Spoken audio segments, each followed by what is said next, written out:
Olá, vamos começar aqui o estudo dirigido para análise de investimentos, fazendo então destaques de alguns conteúdos que são importantes estarem assimilados.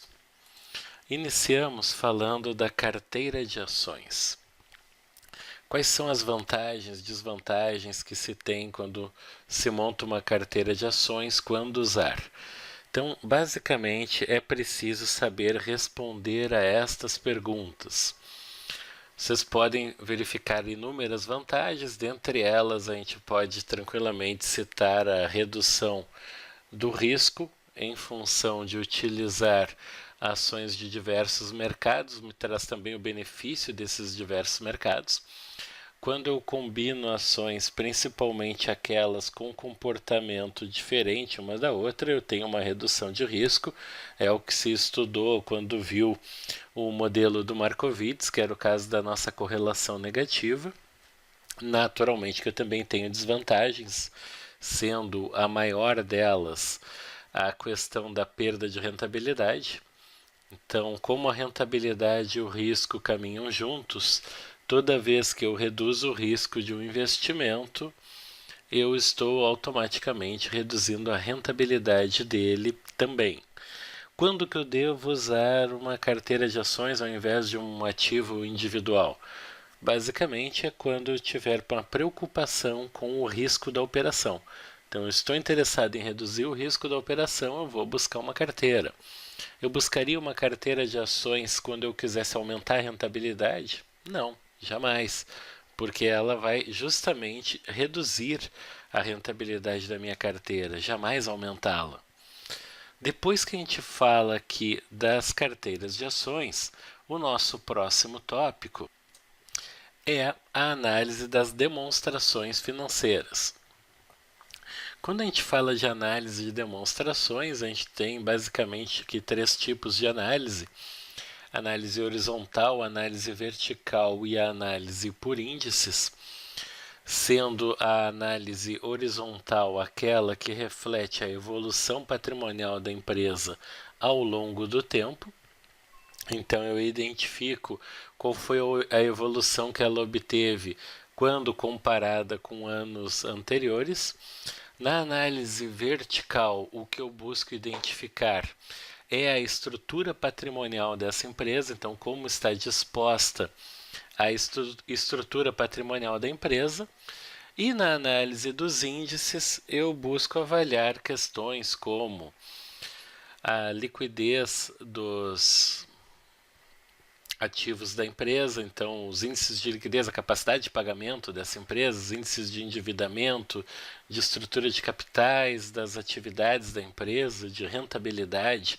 Eu tento obter informações através desses índices. Então é importante aqui na parte da análise de demonstrações saber explicar isso.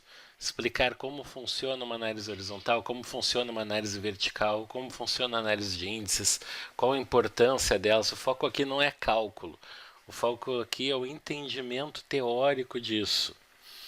Ok? Depois a gente vai falando dos objetivos. Então, qual é o objetivo das pessoas no trabalho? Por que as pessoas trabalham? Basicamente, as pessoas trabalham, para a sua subsistência, para obter a remuneração pelo trabalho e com isso garantir a sua subsistência, e 2, para maximizar a sua riqueza pessoal. Porque se fosse só para subsistência, a gente podia se mudar para uma ilha deserta e viver da pescaria. Isso não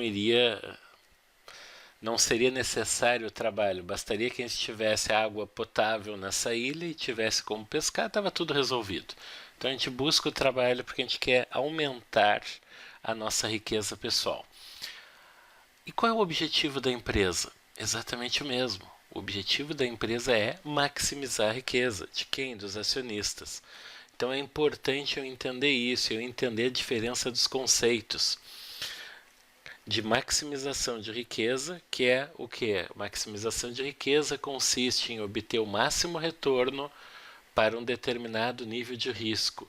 Então reparem, quando eu falo de maximização de riqueza, eu estou falando ao mesmo tempo de dois conceitos, de retorno e de risco. Lembrando que risco é a probabilidade que a minha expectativa seja frustrada, independentemente de qual for a minha expectativa. E o retorno que a gente fala aqui não é o retorno necessariamente financeiro, é o retorno econômico. Então ele é mais amplo.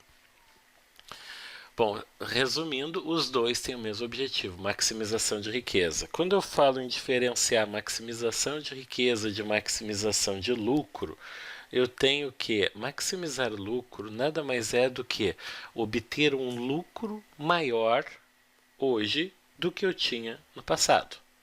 Esse é o conceito de maximizar lucro.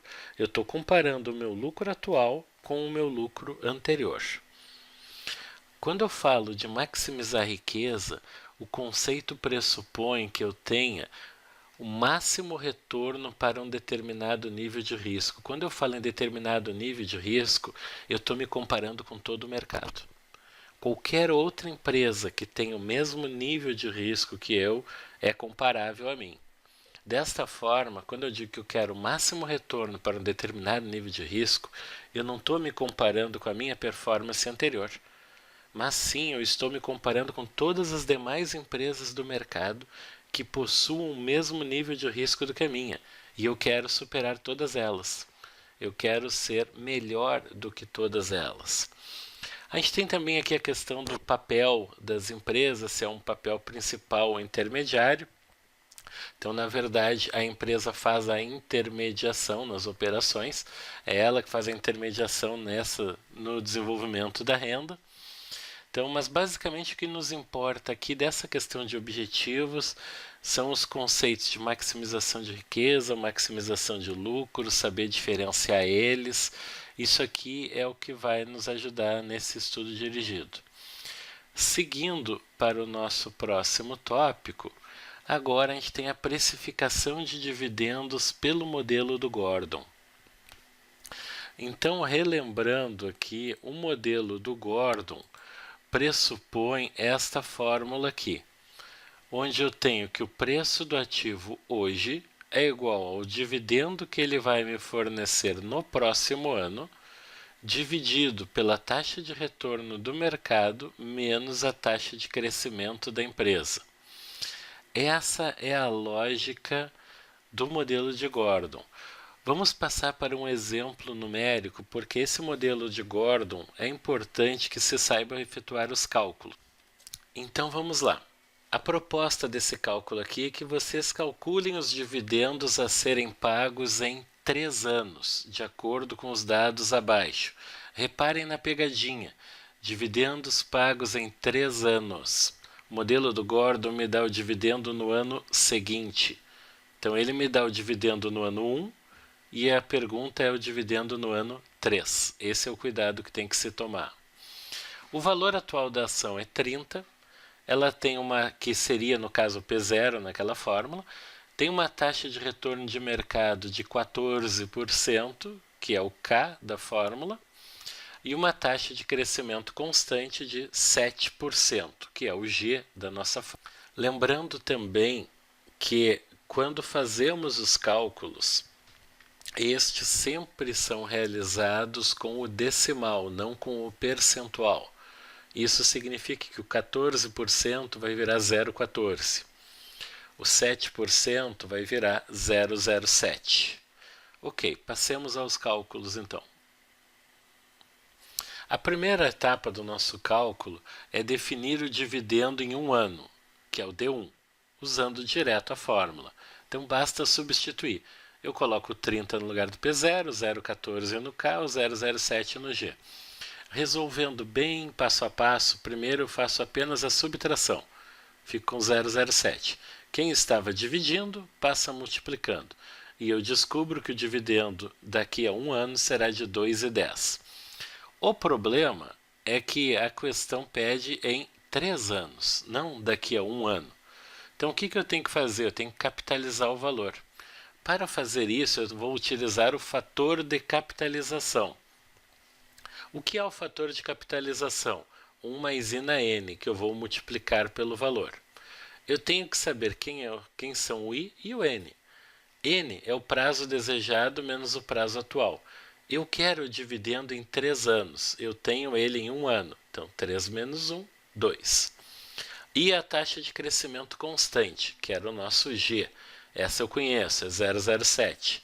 Então, eu tenho que o D3, o dividendo em 3 anos, é igual ao D1, o dividendo daqui a 1 ano, multiplicado por 1 mais I, que é a taxa de crescimento, no expoente N, que é o prazo que eu te calculou como 2. Então, eu fico com 2,10, que multiplica 1 mais 0,07 ao quadrado. E eu encontro 2,40 como resposta final para o dividendo daqui a 3 anos. O último ponto importante de se estudar aqui nesse nosso estudo dirigido é a questão do cálculo do valor de um bem vendido. Exatamente o mesmo cálculo que a gente teve na avaliação 2. Então aqui eu tenho o exemplo do valor de vendas de um ativo, onde eu tenho o imobilizado dele no X1, no X2, a depreciação no X1 e no X2, o valor de compra no X2, e eu sei que a venda foi feita com prejuízo de 1.200. Qual é o meu primeiro passo, então? O primeiro passo é identificar qual foi o valor do bem que eu vendi. Como é que a gente faz isso?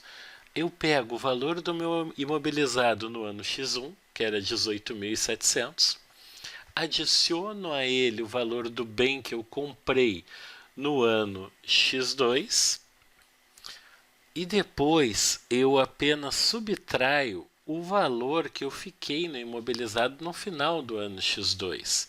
Então, o que eu tinha mais o que eu comprei menos o que eu fiquei evidencia o que saiu. Saíram 3.700. Portanto, esse é o valor do bem que foi vendido. Uma vez que eu sei o valor do bem vendido, eu tenho que saber quanto tinha de depreciação nele. Esse é o meu próximo cálculo. Então, eu defino a depreciação. Eu sei que nos 18.700, onde 13.700 faziam parte desse bem, eu tinha uma depreciação de 5.610. Então, eu quero saber o quê? Se 18.700 tem 5.610, 13.700 tinha quanto? Regra de 3 simples. Resolvo a regra de 3, descubro que ele tinha 1.110 de depreciação. Então, o bem valia 3.700 e ele tinha uma depreciação de 1.110, o que reduziria o valor dele. Por quanto ele foi vendido?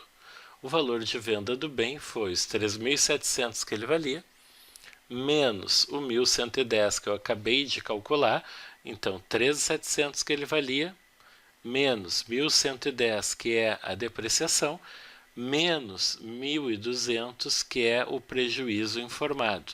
Com isso eu descubro que o valor do bem é de 1.390, resposta final para esta questão.